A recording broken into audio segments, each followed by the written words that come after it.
Ikkita imkoniyat bor: chet elda ishlash yoki O'zbekistonda ishlash. Bu yerda qaysi birini tanlashingiz mumkin.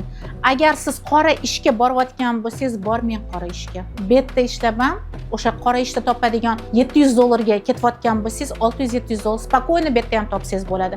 Bitta malakali mutaxassis bo'ling, miya bilan ishlashni o'rganing, g'isht termang yoki beton qo'ymang, miya bilan ishlang. Miya bilan ishlanadigan kasblarni tanlang, spokойно u pulni bu yerda topsangiz ham bo'ladi. Chet elda ishlash qachon yaxshi? Malaka oshirib, dunyoqarash kengaytirish uchun yaxshi. Erta yangi narsalar olib kirsa bo'ladi. O'zbekiston bozoriga, chunki O'zbekiston sal orqaroqda yuradigan bo'lsa, rivojlangan davlatlarga solishtirganda, u yoqdagi yangiliklarni olib kirsa, birinchi bo'lib olib kirgan har doim qaymog'ini yig'ishtirib oladi. Ana o'shaning uchun o'sha maqsaddagina chet elda yangilik olish uchungina ishlash maqsadga muvofiq. Atak men O'zbekistonni o'zida ishlash tarafdoriman, chunki O'zbekistonda juda ham katta kadroviy defitsit bor. Daromad tomonlama sizni bilimingiz qancha bo'lsa, rovno o'shancha to'lashadi sizga. O'zbekistonda chetdagidan ham ko'p to'laydigan joylar juda ham ko'p.